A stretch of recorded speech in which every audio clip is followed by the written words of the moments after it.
Every person who has taken me on this road to that prison is a friggin' Democrat and a Trump hater.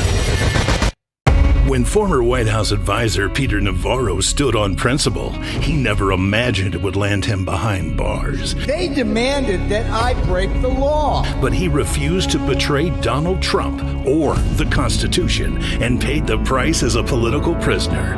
Locked inside a Miami federal prison, Peter found two lifelines: postcards of hope to his fiancée Bonnie Pixie Brenner and a hidden multi-million-dollar prison scandal he's now exposing. Went to prison so you won't have to. Peter and Pixie share a riveting prison diary, a heartfelt love story, and a shocking look at injustice in America's prison system. Stand with Peter. Scan the QR code now or go to Amazon.com to order your copy. I went to prison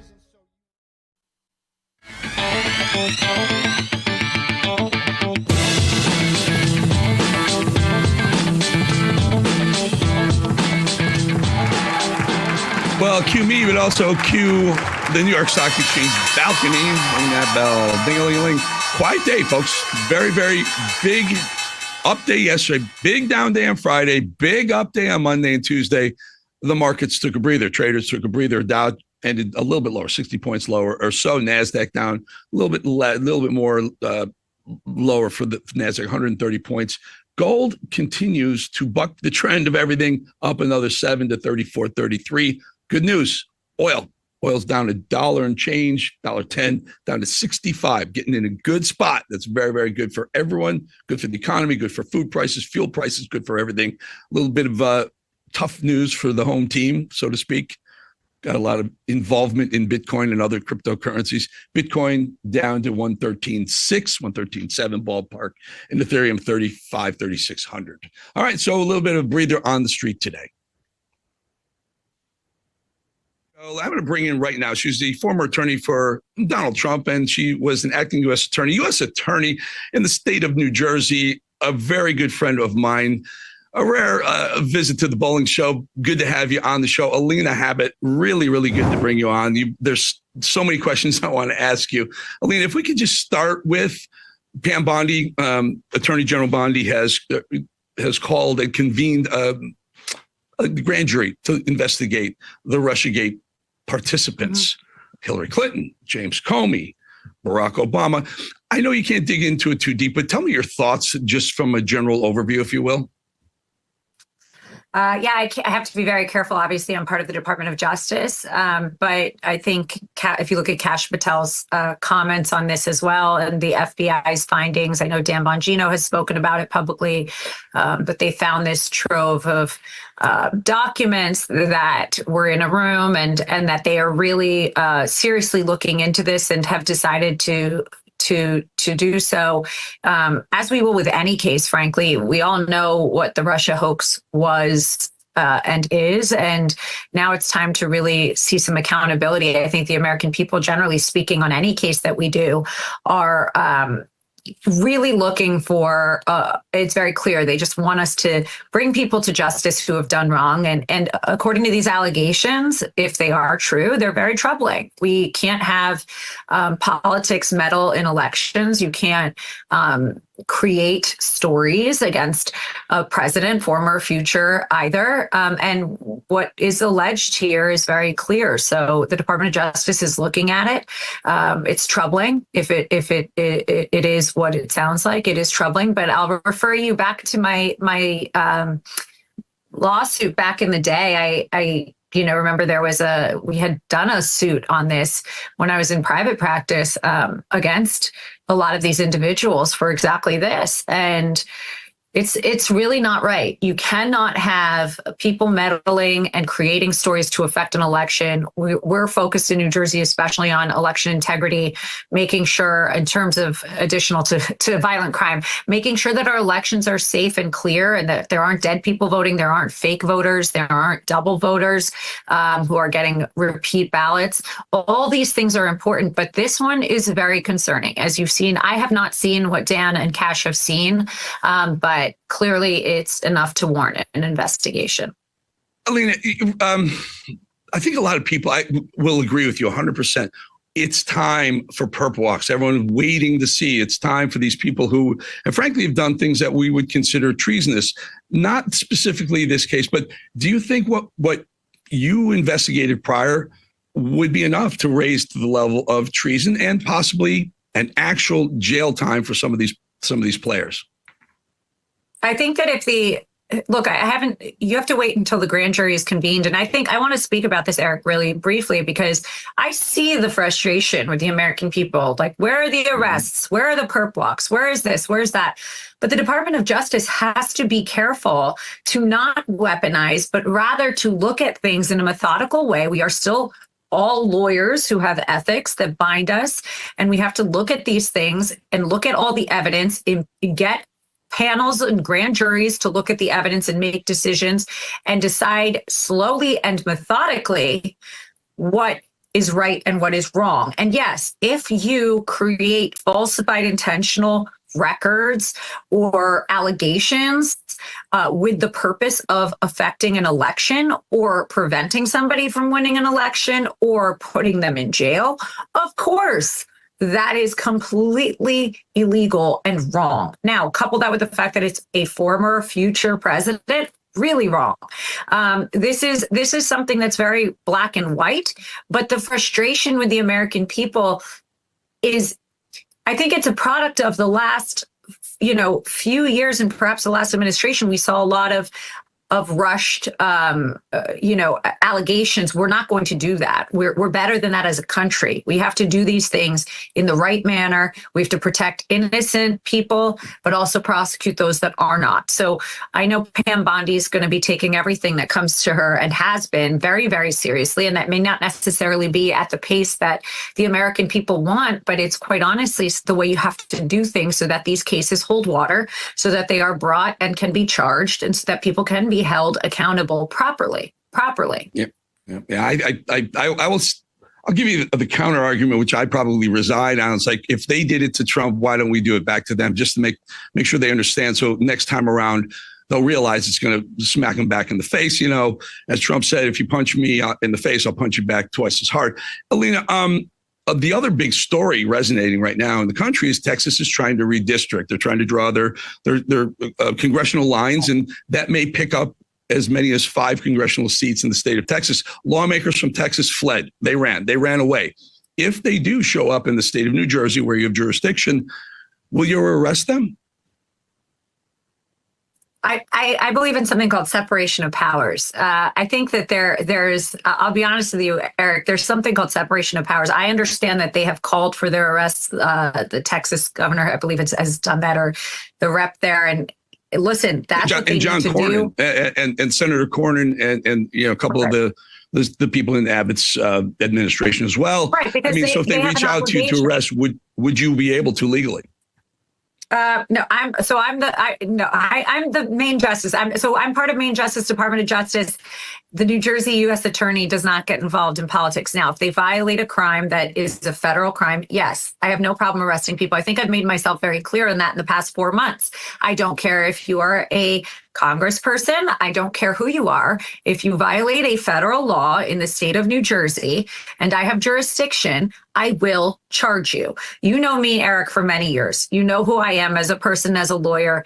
And now I am a representative of the country's Department of Justice, and I will hold anybody accountable who in the state of New Jersey violates a law. Yes, if somebody violates a law and flees to my state to try and evade an arrest, of course I would arrest them. That's the way this goes. I just am really not as miscalculated as people would like to think. I take everything incredibly seriously, but the law is pretty much black and white.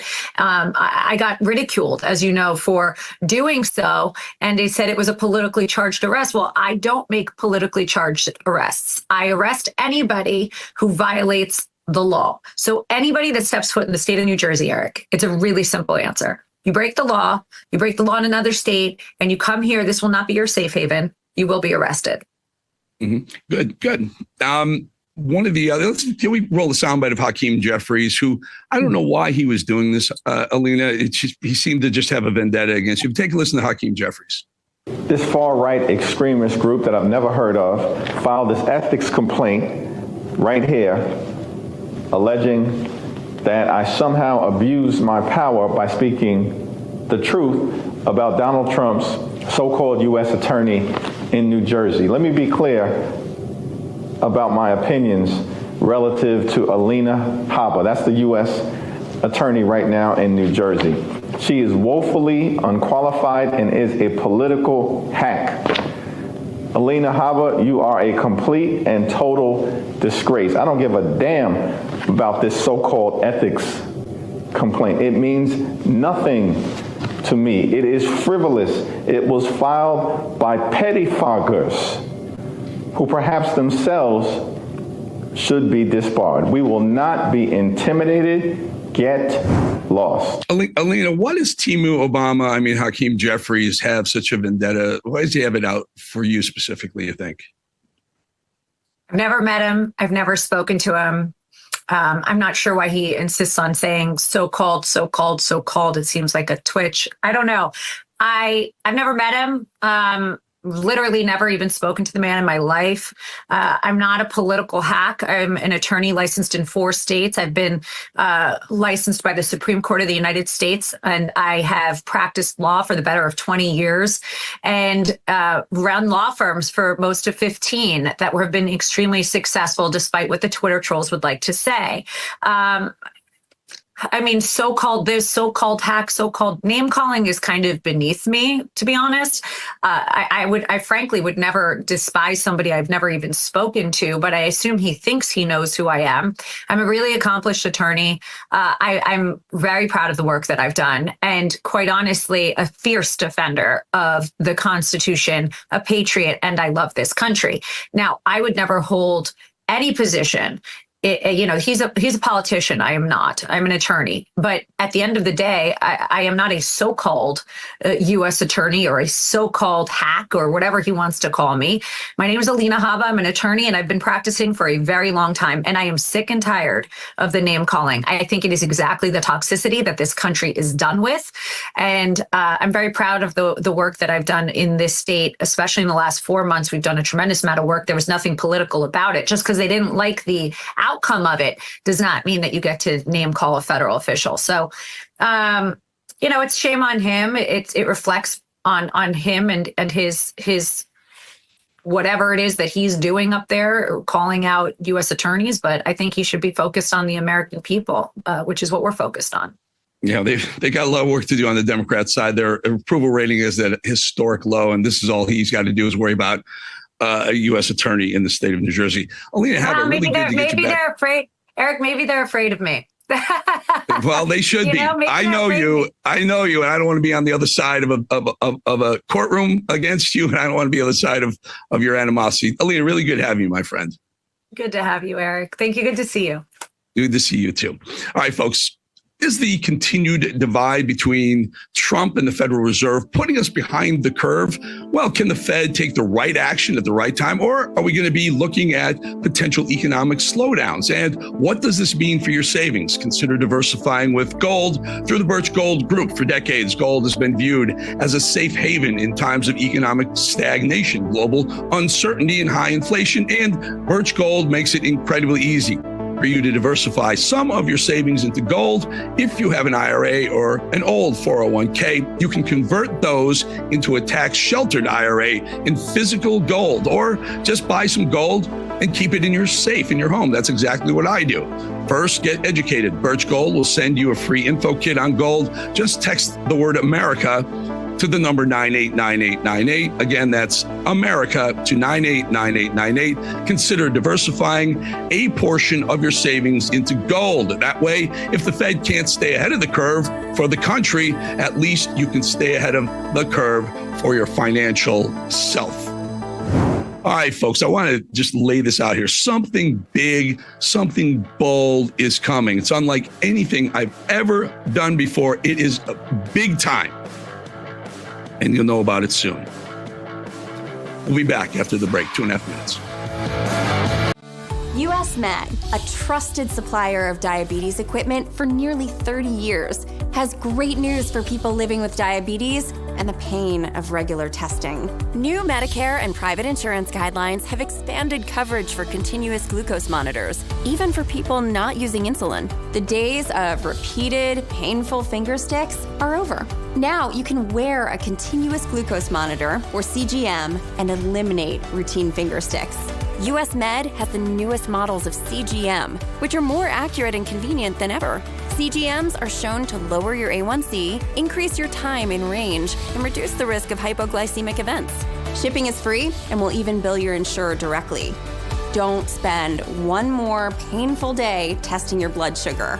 Call now to get your continuous glucose monitoring system so you can take control of your diabetes and get back to enjoying life. Call US Med now. Tired of the hassle and high costs of selling a home? We can help. At Ideal Agent, we'll connect you with a top local agent that'll sell your home fast for top dollar, and all this for as low as a 2% commission. We got the top dollar for our house and the lowest commission that I could have imagined. The house sold in 2 days. It was so exciting for us. Ideal Agent is available nationwide. There's no obligation, and best of all, our service is completely free. Call today or visit idealagent.com.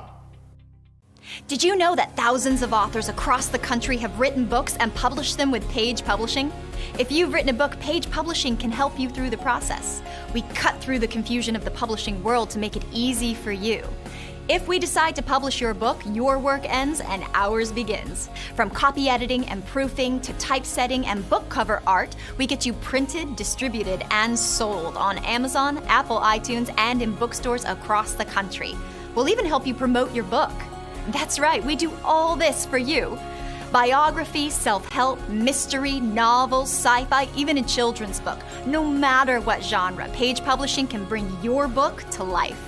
Call today for your free author submission kit and find out how you can be the next published author at Page Publishing. For your free author submission kit, call 1-800-319-0257. That's 1-800-319-0257. 1-800-319-0257. Call now.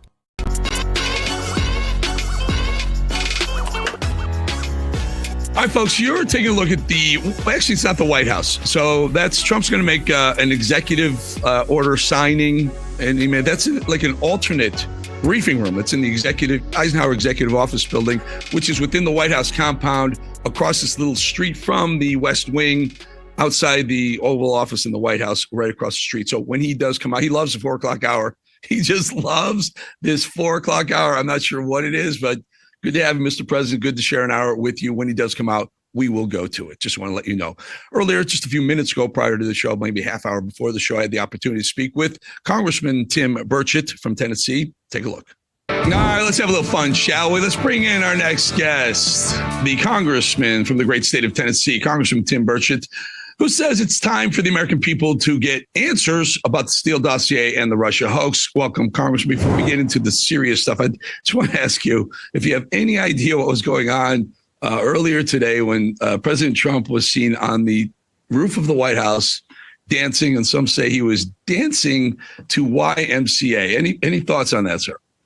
I suspect he's in his element. He's a construction guy, and he deals with that. And he probably misses that. And he was up there looking at where they were going to build that big, beautiful ballroom that he's going to pay for out of his own pocket, apparently. I've been in the White House many times. It is a wonderful, wonderful place. But if you were to try to get the entirety of Congress in there at any one spot, it'd be kind of difficult with any elbow room. So it's just the times we live in. As long as they keep the architecture the same, I'm sure it'll be over the top if Trump's got anything to do with it. I suspect that he was just eyeballing it. And also he was just telling the world, I'm not afraid. I'm up here. That's probably the most insecure spot you could ever be if you know anything about that situation. I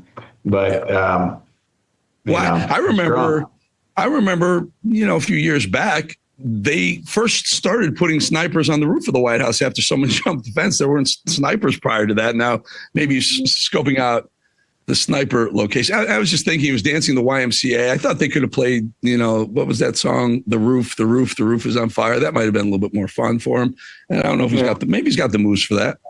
Well, you're showing your age. I'd say about 3/4 of the people watching this are Googling that right now. So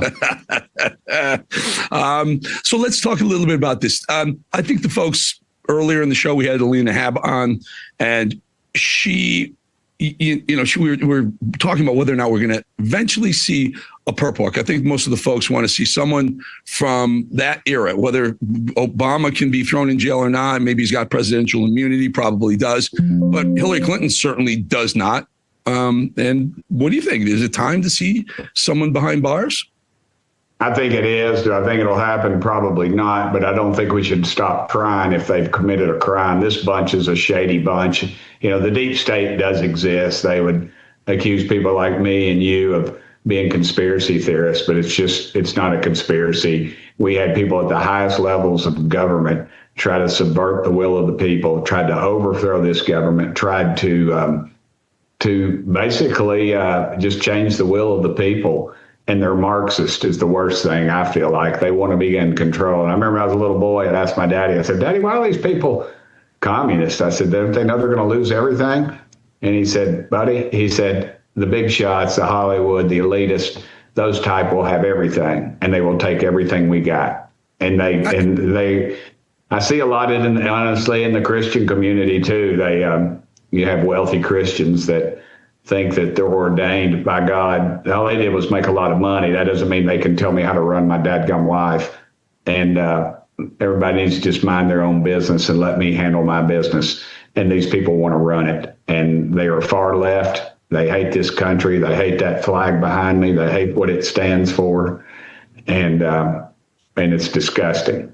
And they're being called out finally. There's too many of us for them to kill now. They can't contain this.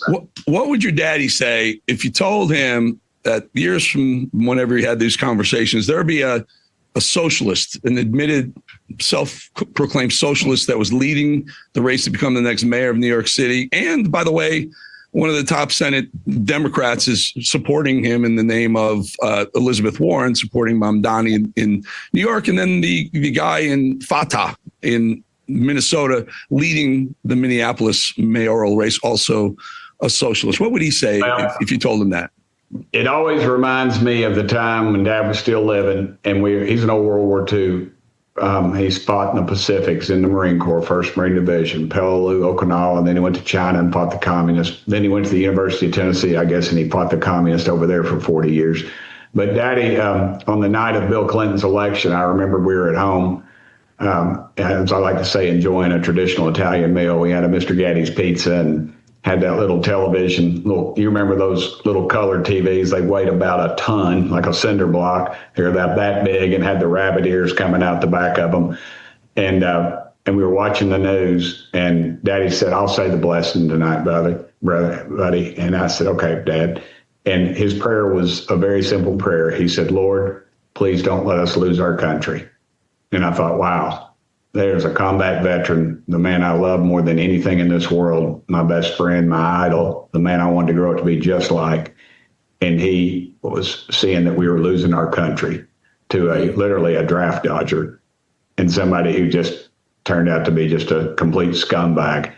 And I think about that every day. That's usually my prayer. And I can't even fathom how far we've fallen and how fast we've fallen and everything. My brother called me the other day. My brother's not too political, but he said, can you imagine everything Daddy said was going to happen? This is my older brother, who's crazy smart. And he said, can you imagine everything Daddy said is come to pass? Everything he said would happen in this country is happening right now. And sure enough, they're not going to take it from us. We're just going to give it to them. Case in point, we've allowed these leftists to infiltrate our colleges and universities. They teach our kids that capitalism is wrong, that our religious beliefs are wrong, that flag is a 48-star flag. Actually, that was on my uncle's casket who died fighting the Nazis. My mama actually flew an airplane during the Second World War, so I got it in my blood. But I just shake my head when I read stuff people are saying and the things that they actually believe, that they just think we're just going to print more money and we need to just give it all away. And that's Amazing. what we're doing right now. We are giving it away without a dadgum shot. And we need to stand up to these people. Everybody says, well, they're not going to go to jail. They're going to plead the fifth. Well, I'll make them plead the fifth, dadgummit. Let's prove it. The reason I'll probably regret saying this, the only reason somebody pleads the fifth is to hide. And that's what the Clintons and that bunch will do. And they'll hide. But I think they need to be exposed. Congressman, Ben Franklin said when he was asked, what is this you have here? And he said, we have a republic if we can keep it. And you're right, we're handing it over. These people are admitted socialists. We fought communism and socialism. We have millions of fatalities, American fatalities, fighting communism and socialism. And now these people are saying we're communists. We're going to take America. It's a scary time. Congressman, I know we have to let you go, sir. Also, you're from Tennessee, right? That's right. You're from Tennessee? Yes, sir. Yes, sir. Did your daddy not teach you not to walk behind a horse?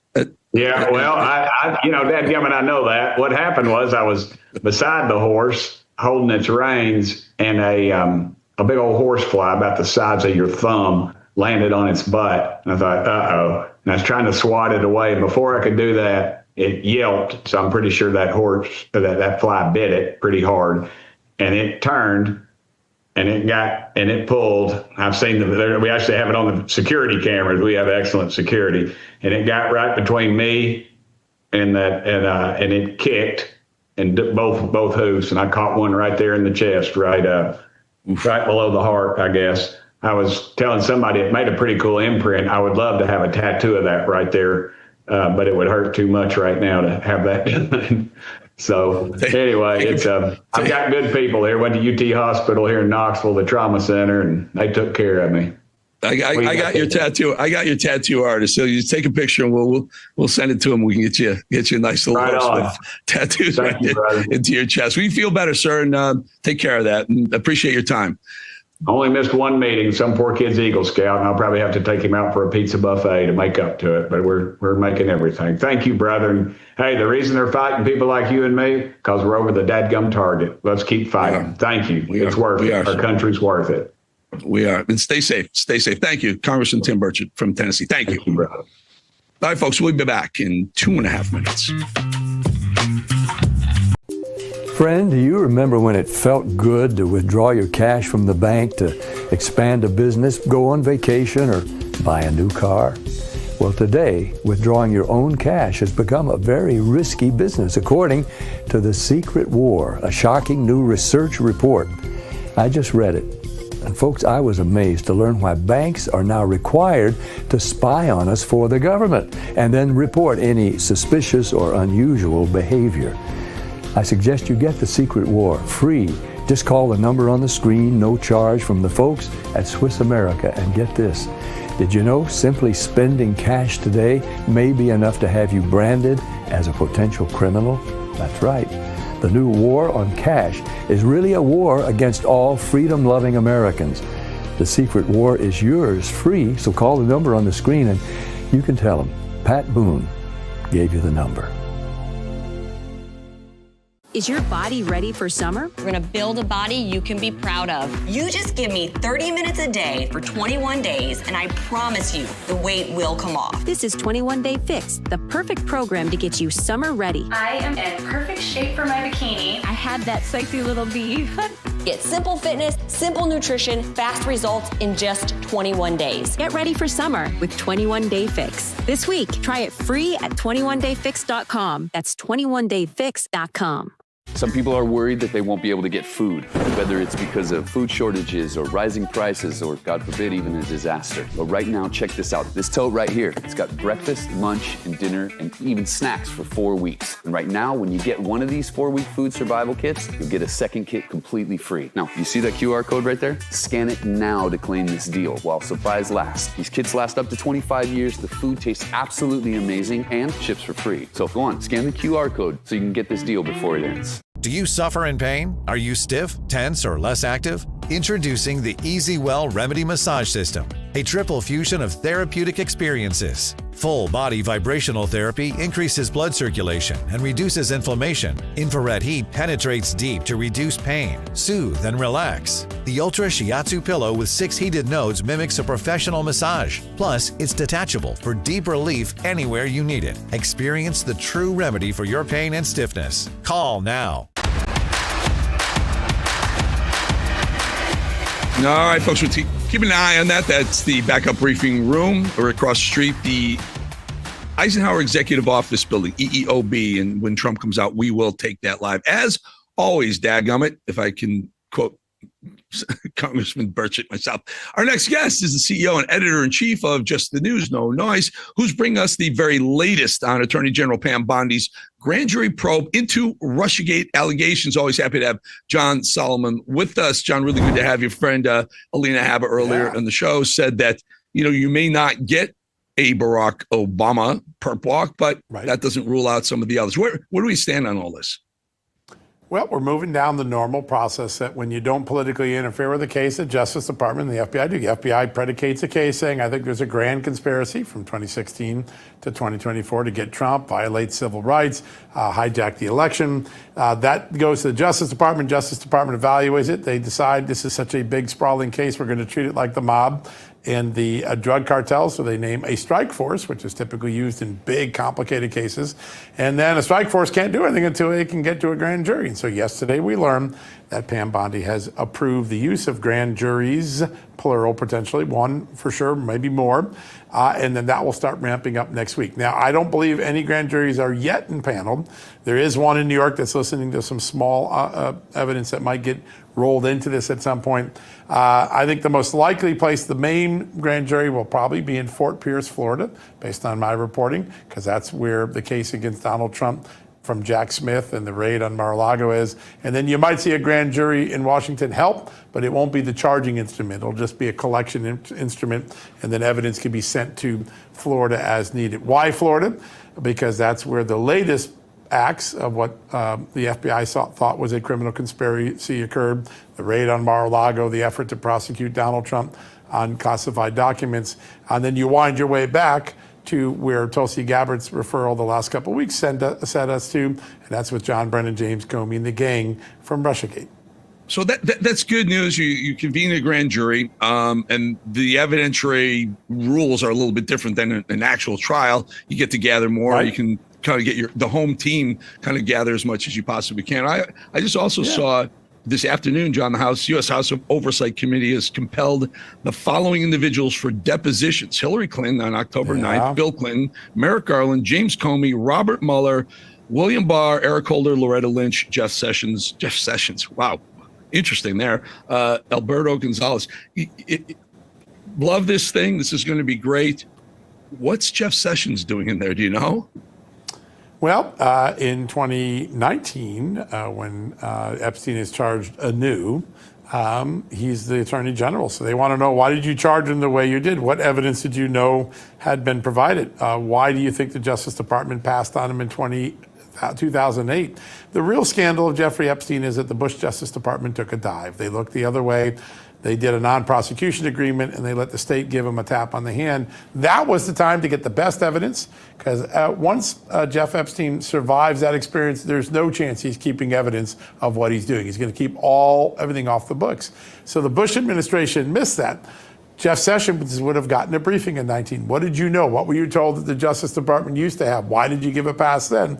So he's a key fact witness into how Epstein got such a sweetheart deal in 2008 and why the Justice Department decided to revisit it after the non-prosecution agreement of 2008 back in 19 and 20. So important person, because internally in the department, you probably get the real story. You may never get the real story publicly, but I bet you they told the current Attorney General what really happened in the case. I apologize. I didn't realize. I thought that was part of this continuation of the Russia hoax. So no, this is Epstein. This is a new. Yeah. Go ahead. Yeah, it's the other part. But and listen, there are some legitimate questions that can be answered by this. None of them are going to embarrass Donald Trump, but they will show the opportunity that the Bush Justice Department, Alberto Gonzalez, and the then U.S. Attorney in Miami, the chance they had and they blew. And I think we're in this position now of frustration and wonderment in 2024 because of what really happened in 2008. So Comer gets to the bottom of that. Yeah. So back to the Russiagate, Obama, et cetera, et al. So grand jury convenes. They say there's enough reason to indict. Will we start seeing depositions and even potentially trials of these folks?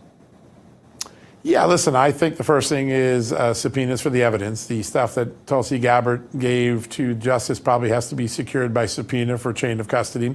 Then the first witnesses come in. There are some big intelligence community whistleblowers that have been coming to Tulsi Gabbard. We haven't heard much about them. You shouldn't probably because it's supposed to be secret. I think they go before the grand jury. And then when they get too far enough along, they're going to bring in John Brennan and say, you've said this, this, and this, which is the truth? Tell us. And then, John Brennan will decide whether he cooperates or takes the Fifth Amendment. They're never going to get to the point of indicting Obama because of the immunity ruling. However, that immunity ruling puts Barack Obama in some jeopardy. If he does need to be called as a witness, he can be subpoenaed. Nothing will protect him. If he is subpoenaed, he'll have to tell the truth. And he can't take his Fifth Amendment right against self-incrimination because he's immune. So he'll have to tell the truth. And then if he doesn't tell the truth, he can be indicted for lying as a private citizen about something that he was immune from doing when he was president. So it's almost the perjury trap that, ironically, Obama, Biden, and the FBI and others were meeting with when they were trying to set up Mike Flynn in January of 2017. Now that could boomerang around. Barack Obama could be the guy in the chair. I love that. We all love that. That's all good news. John Solomon always really getting to the bottom of these things. Sorry, I jumped over. I didn't realize I was jumping the Epstein.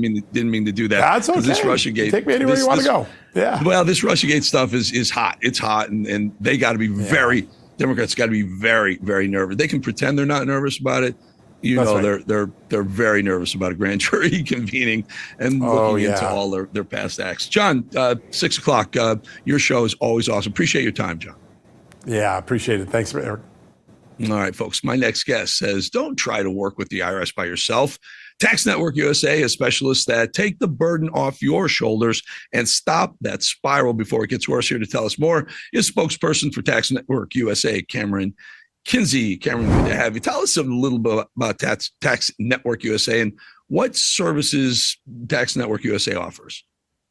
Yes, well, thank you so much for having me, Eric. It's good to see you. Tax Network USA is one of America's leading tax relief firms. So we specialize in helping individuals and business owners take on the IRS, whether that's audits, whether that's back taxes, wage garnishments, unfiled returns. So our team includes CPAs, enrolled agents, experienced tax attorneys as well, who really just know the tax code inside and out. So you're not having to deal with this burden yourself. And the truth is, the IRS really doesn't care who's in charge politically. They've stayed aggressive, as we've seen over the years. So our job is to protect hardworking Americans from this government overreach.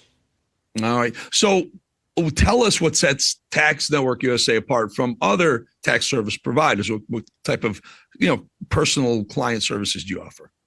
Well, I think too many companies will charge hefty upfront fees, give you cookie cutter advice on how to deal with the IRS, and then kind of vanish when things get tough. And we're not really like that. We've helped eliminate over $1 billion in tax debt for our clients because we've approached every single case strategically and personally. We're not just another service provider. We share the same values as the people watching this show and as like me and you, Eric, limited government, less bureaucratic nonsense, protecting people from weaponized institutions. And so that's really the lens that we approach every single case with. We're on your side, not theirs. And our goal isn't just to solve a problem, it's just to get your life back on track and relieve that burden.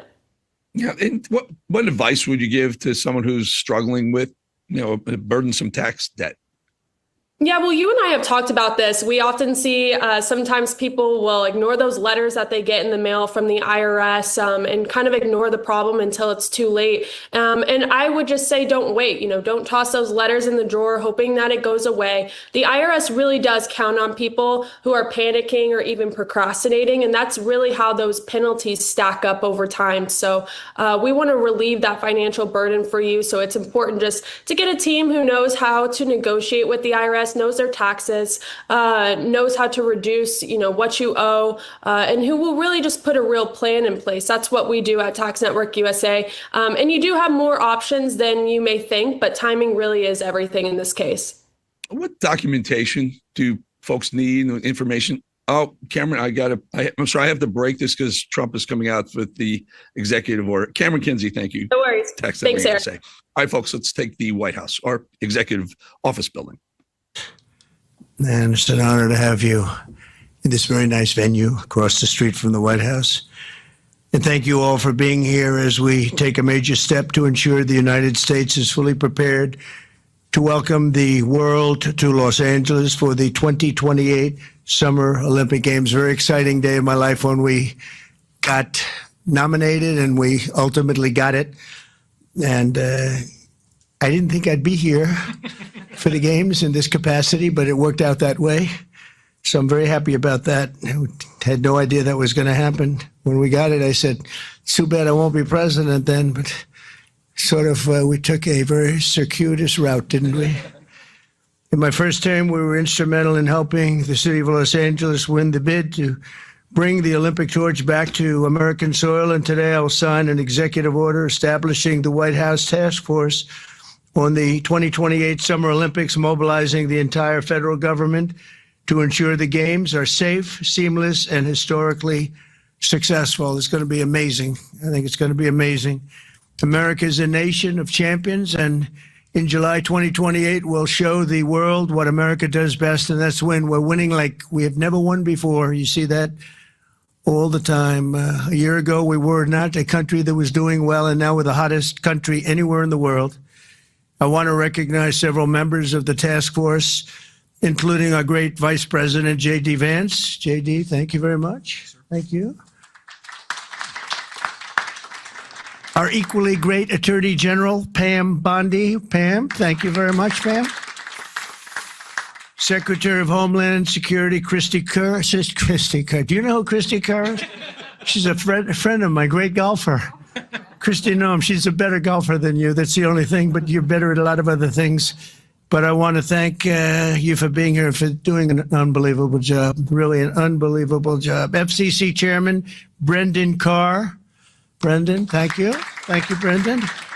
Doing a great job. White House Chief of Staff, Susie Wiles, most powerful woman anywhere in the world. She's rated the most powerful woman in the world, and I agree with that.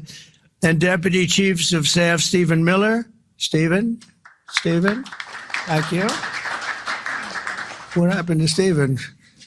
We never want to miss Stephen. He's an MVP candidate. Dan Scavino, another MVP, James Blair, Taylor Budovich, and Nick Luna. Thank you all. Great group of people. They're going to be very much involved. I also am grateful to be joined by two of Team USA's strongest and fastest competitors, retired gold medalist and gymnast and member of the LA 28 Athletes Council, Nastasia Lukin. Nastasia? How are you, Nastasia? Good. I don't know you, but I've watched you. You're very talented. I would not want to do what you do. This is much easier, believe me. It's incredible what you've done. Along with retired gold medal Paralympian swimmer and board member of the U.S. Olympic Committee, Brad Snyder. Brad, thank you very much, Brad. It's a great honor. Thank you. Chairman of the 2028 Olympic Games, Casey Wasserman, a friend of mine for a long time. Casey, thank you very much. Casey, great job. It's going to be amazing. LA's a little bit different place than it was when selected, but we're going to bring it back stronger than ever. I spoke to Casey about that. He said, nope, we're going to make it better than ever. It's going to be something that's going to make it even more important as a Olympic Games. It was an interesting conversation we had as the fires were raging. Is that right? And I appreciated that very much. And CEO Reynold Hoover. Reynold, thank you very much. Thank you very much. Great honor. I also want to welcome the chair of the U.S. Olympic Committee, Gene Sykes. Gene, thank you. Thank you, Gene, very much. and thank him for recently banning men from competing in women's sports. That's a big deal. Thank you very much. It's amazing the way I don't hear any applause for that when everyone feels it. It's a 97. Don't worry about it. That's a 97-3. It's not 80-20. It's 97-3. But nobody wants to clap. It's crazy. The United States will not let men steal trophies from women at the 2028 Olympics. So we appreciate the fairness and everything else that you've shown. Also with us today is LA 28 board member Reince Priebus and also Kevin McCarthy. I want to thank Kevin McCarthy and Reince. Thank you, Reince. And thank you, Kevin. And the LA Olympics is shaping up to be a wonderful moment for America. It's going to be incredible. It's so exciting. And with today's action, I'm directing the Department of State, the Department of Justice, the Department of Homeland Security, the FBI, the Secret Service, the Department of Transportation, and many other departments and agencies to use every tool at their disposal to ensure a fantastic, safe, and beautiful event. In 2028, the Olympics is bringing back our national pastime, baseball. Wow, that's great. With teams playing under the lights at the legendary Dodger Stadium, and it is legendary. It's beautiful, one of the most beautiful. Squash players will go head-to-head inside the world-famous Universal Studios. Triathletes will sprint beneath the sun shining down on Venice Beach. This will be one of the great venues. I mean, when you think of it, right? It's going to be so incredible. Soccer teams will face off at the legendary Rose Bowl. Sailors will race through the waters near the port of Los Angeles, and the opening ceremony will take place at the beautiful Memorial Coliseum, just like the Olympics of 1932 and 1984. That was something. Those were very important Olympics. 1932 was a very important Olympics, wasn't it, huh? For 8 straight consecutive summer games, no one has won more medals than Team USA, which is incredible. We want to keep it that way. Over the years, Team USA has won triple the number of Summer Olympic gold medals as the next closest country, and I'm confident that that's going to continue in 2028. That's an amazing achievement, by the way. Between the LA Olympics and the FIFA World Cup next year, we have the World Cup and we have the Olympics, got them both. It's a great time to be a sports fan in America. And maybe, you know, I don't want to say most importantly, but it is a celebration of 250 years. We have our 250th anniversary also during the year, and it's going to be between the three of them. I think there'll be no other time that we've ever had in our history like that. So I'd like to ask the LA Olympics Chairman, Casey Wasserman, to say a few words, and I appreciate it very much, Casey. Great job you've done. Thank you very much.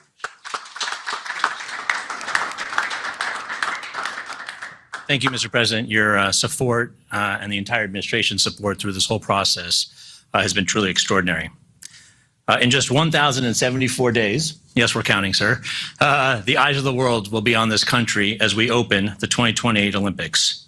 And it feels just like yesterday, and you were just president-elect in December of 2016, that you leaned into this process back then.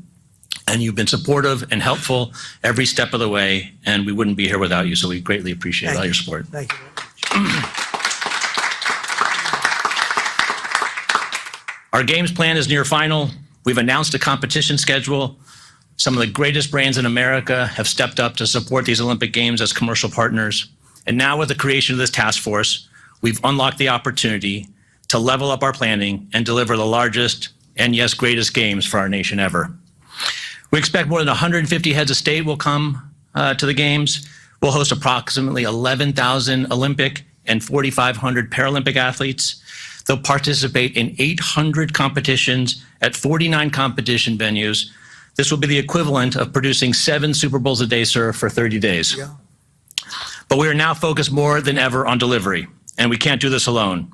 I want to thank President Trump and the entire administration for their support and their partnership as we work to bring these games home. These will be truly America's games. We expect millions of fans from around the country to participate and attend events. And for the first time in history, we are going to take the Olympic torch relay to all 50 states. The most states it's ever gone to is 38, but in 2028, we will touch all 50 states. And sir, if you'd like to run on Park Avenue again to revisit history, you're more than welcome. And we're thrilled But this administration has delivered critical security funding in the recent bill that will be used by local and state agencies and the federal government to make sure that our games are safe and secure and ultimately the best place to experience and be an Olympic fan.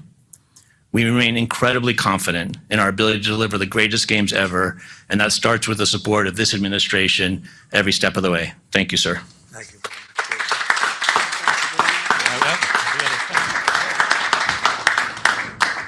So we don't have trophies in the Olympic movement, but as you know, 1984 hosted the Olympics in Los Angeles, and someone we admire, President Reagan, both of us, presided over those, and you will preside over our games. So we have for you a full set of the 84 original medals. Wow.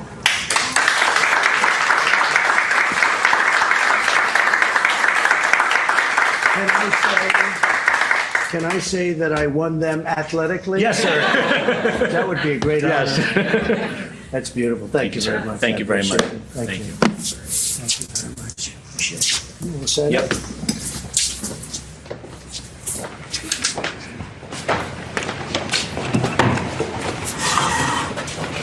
Okay, come on around, everybody. This is a big one here.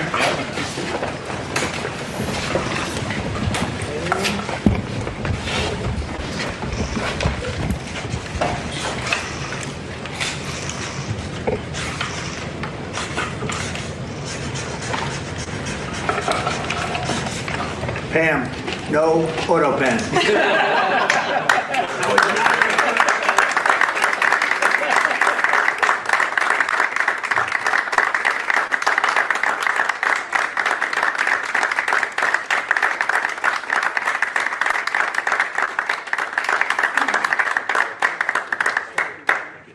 Fantastic.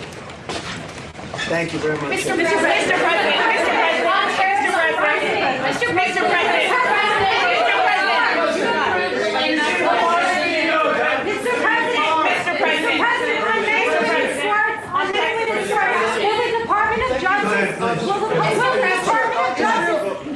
President. Will the Department of Justice press charges against any men that are posing as women? Excuse me. No, keep holding me. Go ahead, please. Thank you, Mr. President. Do you still plan to follow through on your threat to impose 100% tariffs on all countries that purchase Russian energy, including China? Well, I never said a percentage, but we'll be doing quite a bit of that. We'll see what happens over the next fairly short period of time. But we'll see what happens. Yep. You know, they have a meeting tomorrow. We have a meeting with Russia tomorrow. We're going to see what happens. We'll make that determination at that time.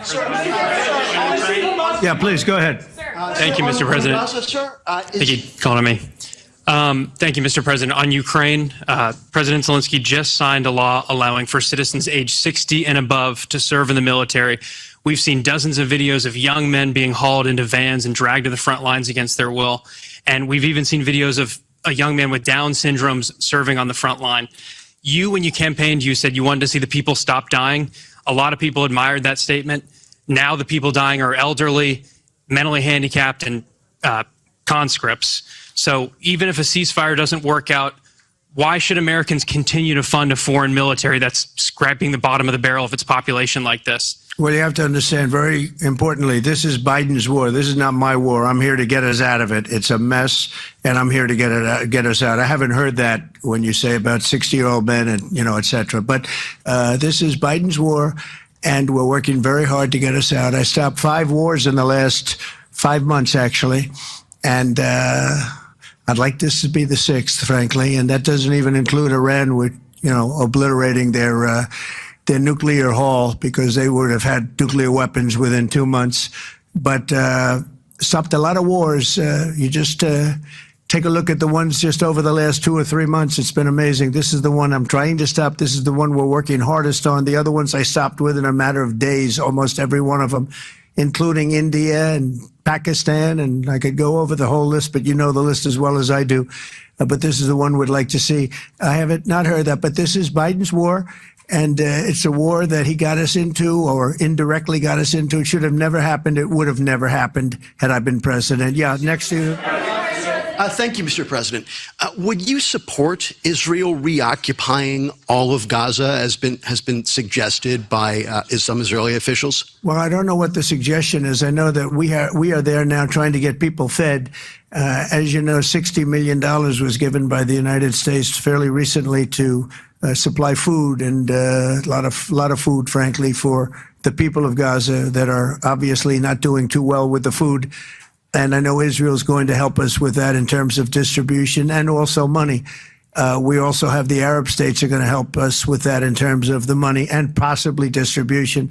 So that's what I'm focused on. As far as the rest of it, I really can't say. That's going to be pretty much up to Israel. Yeah, please. Go ahead, please. Thank you. On transgender athletes in the Olympics, back to the safety, especially of female combat boxers, will the Department of Justice considering pressing charges against any man that tries to masquerade as a woman coming into this country to beat up American athletes? And secondly, would your administration consider genetic testing so that these people can prove that they're actually women competing? Well, I think there is going to be a very strong form of testing. As far as charges, I'd have to ask the Attorney General about that. I don't know. But there will be a very, very strong form of testing. And if the test doesn't come out appropriately, they won't be in the Olympics. Yes, ma'am, please. Go ahead, please. White. Thank you. Mr. President, do you believe that the U.S. committee would have made this decision on men and women's sports if you weren't president? And do you believe that this decision will stay in place once you are no longer president? I think they probably would have, because it just seems to be an issue that most people feel should be. I can't really say. You could have asked Chairman Wasserman, but I would say that, there's a possibility. It could go either way if you really want to know the truth. I feel strongly about it. I ran a campaign, at least partially on that. That was one of the many issues that I talked about: open borders, the economy, taxes, all of the things. But that was certainly one of the issues. So I really can't, I really don't know. Could have gone either way. Please. Have you decided on a replacement for the Fed governor? For Fed governor, I'll be making that decision before the end of the week, and we'll either decide on one for permanence or the 4-month period, the term. There's a term of about a number of months. We have a couple of candidates. Everybody wants it, okay? It's not a couple, but we've narrowed it to a couple of candidates. And we've also, we're looking at the Fed chair, and that's down to 4 people right now. Very good. Well, I can tell you, because I've already said there's 2 Kevins and 2 other people, okay? Brian? Thank you, Mr. President. This has to do with the safety aspect of the Olympics. What can you do as a president to ensure that Southern California, the greater Los Angeles area, is safe from any fire danger, that the state clears away brush in state parks, the reason why this last fire happened in Pacific Palisades? What can you ensure for that? Well, as you know, Brian, we have, I've been fighting with them for a long time about allowing the water to come down from the Pacific Northwest, essentially. And we actually opened up that water pretty strongly. We got a lot of opposition from the governor, and we opened it up anyway, and the water is coming down. We want it opened further. They have a lot of water. They sent it out into the Pacific Ocean in order to protect the smelt. It's a little tiny fish that's not doing very well, especially when they don't have water. They really do badly, okay? But it's a fish, environmentally protected, even though it's in many other areas.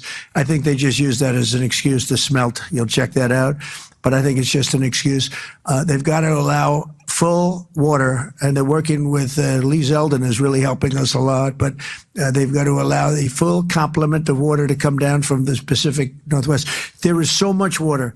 If Gavin Newsom let the water come down, see the way I pronounced his name properly for a change, if this guy allowed the water to come down from the Pacific Northwest, they have so much water they don't know what to do with it.